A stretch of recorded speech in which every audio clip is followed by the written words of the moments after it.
जब तक नींद भरी आँखों में, जब तक नींद भरी आँखों में, तब तक दृश्य जगत अपना है। जीवन का यह दृश्य जगत बहुत बड़ा एक सपना है।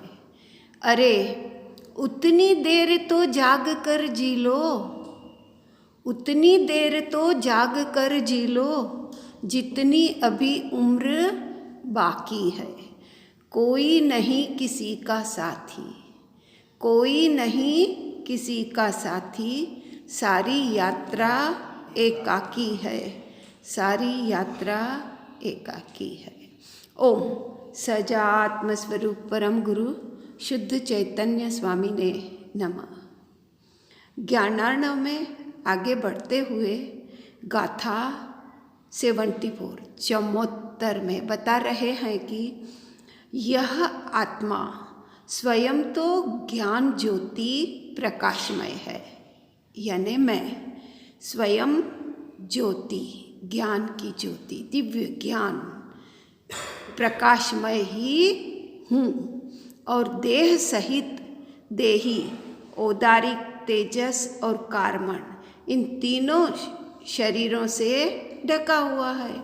सो यह आत्मा जब तक अपने ज्ञानमय आत्मा को नहीं जानता तब तक बंध का अभाव कहाँ से होगा, अर्थात नहीं हो सकता। कथा 75 क्षरते मिलते पुद्गल परमाणुओं के स्कंदों के निवेश से रचा हुआ जो यह शरीर है, उसको यह मूढ़ बहिरात्मा अनादि से उत्पन्न हुए विभ्रम से आत्मा जानता है कि शरीर ही आत्मा है, मैं ही आत्मा हूँ। शरीर और आत्मा को भिन्न नहीं जानता। तो यह क्या है? यह संसार का बीज है। यह भव भ्रमण बढ़ाता ही बढ़ाता है। गाथा 76 जिस मुनि की आत्मा में अचल स्थिति है उसी की मुक्ति होती है, यानी कि टंकोत्कीर्ण निर्णय है कि मैं शुद्ध आत्मा ही हूँ, उसी की मुक्ति होती है। और जिसकी आत्मा में अवस्थिति नहीं है उसकी नियम से मुक्ति नहीं होती है, क्योंकि आत्मा में जो अवस्थिति है वही सम्यक दर्शन ज्ञान पूर्वक चारित्र है और उसी से मुक्ति है। यह रत्नत्रयी जो मोक्ष का दरवाजा है, यहाँ से मोक्ष रूपी पथ का प्रारंभ होता है। सांख्य न्यायाधिक का मतावलंबी ज्ञान मात्र से मुक्ति मानते हैं, सो नहीं है। गाथा 77 शरीर सहित मैं दृढ़ हूँ, स्थूल हूँ, मोटा हूँ, स्थिर हूँ, लंबा हूँ, जीर्ण हूँ, शीर्ण हूँ, अति कृश हूँ, हल्का भारी हूँ।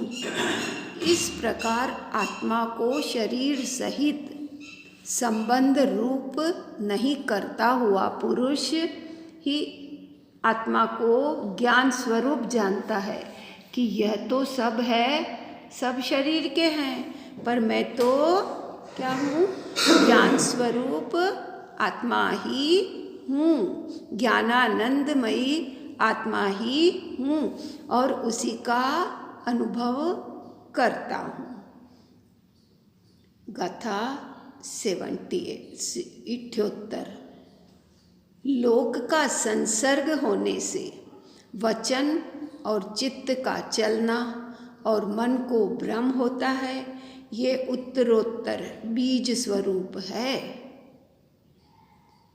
अर्थात लोक के संसर्ग से तो परस्पर वचनालाप होता है और उस वचनालाप से चित्त चलायमान होता है और चित्त चलने से मन में भ्रम होता है। इस कारण ज्ञानी मुनि लोक के संसर्ग को छोड़ें, यानी लौकिक जन की संगति न करें। लौकिक संगति करने से भवभ्रमण बढ़ेगा ही बढ़ेगा और पर में ही प्रवृत्ति चलायमान रहेगी, तो स्व में आने का तो अवकाश ही नहीं मिलेगा। फिर गाथा 80।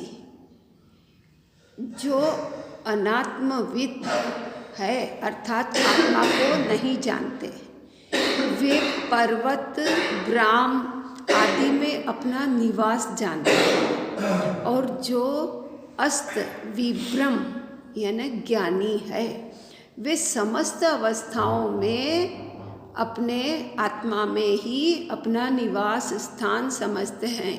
चाहे कहीं भी रहें, वन जंगल में रहें, पर्वत की गुफाओं में रहें, पर वो ये तो रहेगा, वहाँ पे तो शरीर रहेगा, पर मैं तो अपने में ही, अपने स्वरूप में ही रहता हूँ, अपने स्वरूप में ही निवास करता हूँ, ऐसा ज्ञानी पुरुष मानते हैं।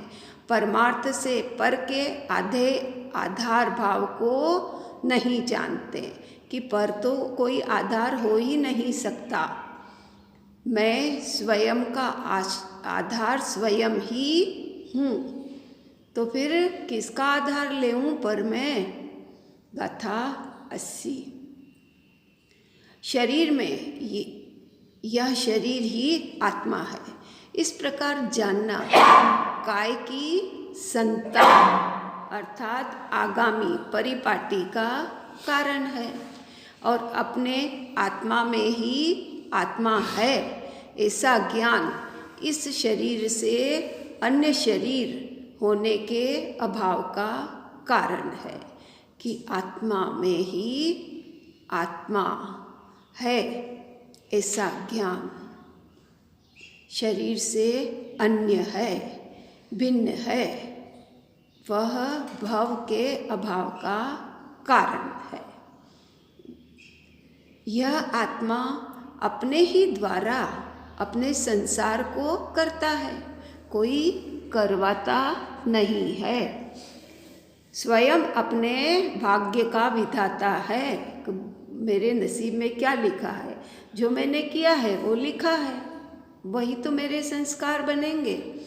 जो करूँगा, हल्का होना है तो हल्के संस्कार करूँगा कि अपने स्वरूप की ओर दृष्टि करके, और भारी होना है तो लौकिक इस संसार में भवभ्रमण करना होगा। और अपने द्वारा आप ही अपने लिए मोक्ष करता है। मैं मोक्ष के पथ पर अग्रसर होऊंगा तो कभी न कभी तो चलना शुरू किया तो कभी न कभी तो पहुंचूंगा ही पहुंचूंगा। इस कारण आप ही अपना शत्रु है और आप ही अपना गुरु है, यह प्रकटतया जानो, पर तो बाहर में मात्र निमित्त है, पर दृष्टि नहीं करो, क्योंकि स्वयं करने वाला तो मैं ही हूँ। अब मेरी प्रवृत्ति किधर जा रही है, बाहर जा रही है या अपने स्वरूप की ओर। गाथा 82।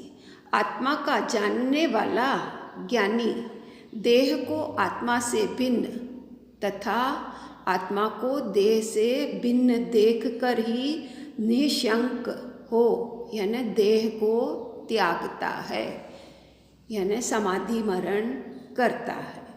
जैसे प्राकृत पुरुष जब वस्त्र मलिन होकर ग्लानि का स्थान होता है तब उस वस्त्र को निशंक हो छोड़ देता है, उसी प्रकार यह देह भी ग्लानि का स्थान है। इस कारण ज्ञानी को इसके त्यागने में कुछ भी शंका नहीं है। गाथा 83। ज्ञानी आत्मा के स्वरूप को अंतरंग में देखकर और देह को बाहर में देखकर दोनों के भेद में निष्णात कहिए निस्संदेह ज्ञाता होकर आत्मा के निश्चय में नहीं डिगता कि मैं आत्मा ही हूँ, वहीं अटल ध्रुव तत्व पर दृष्टि करता है कि मैं यही हूँ, यही मेरा शाश्वत स्वरूप है। गाथा 84। जिसको आत्मा का निश्चय हो गया है कि मैं शुद्ध आत्मा ही हूँ, ऐसा टंकोत्कीर्ण निर्णय हो गया है, ऐसा ज्ञानी प्रथम तो इस जगत को उन्मत्तवत विचारता है, तत्पश्चात आत्मा का दृढ़ अभ्यास करके पाषाण के समान देखता है। जब ज्ञान उत्पन्न होता है उस समय यह जगत बावला सा दिखता है। तत्पश्चात जब ज्ञानाभ्यास दृढ़ हो जाता है तब वस्तु स्वभाव के विचार से जैसा है वैसा ही दिखता है, अर्थात उसमें इष्ट अनिष्ट भाव नहीं होता है। हे आत्मार्थी बंधुवर, इसे सुनकर समझकर इस पर चिंतन मनन करें कि यहाँ पर आचार्य प्रवर क्या बताना चाह रहे हैं कि मैं शुद्ध आत्मा ही हूँ, ऐसा टंकोत्कीर्ण निर्णय हो जाए और उसी पथ पर अग्रसर होते रहें। पर में जाती हुई प्रवृत्ति को समेटकर अपने भीतर लाने का पुरुषार्थ करें। रत्नत्रय की साधना करते हुए, आराधना करते हुए इष्ट अनिष्ट कुछ भी नहीं है। मैं तो इन सब से भिन्न हूँ, एक मात्र शुद्ध चैतन्य स्वभावी भगवान आत्मा ही हूँ। इन्हीं भावनाओं के साथ ओम नमः सिद्धम, ओम नमः सिद्धम, ओम नमः सिद्धम।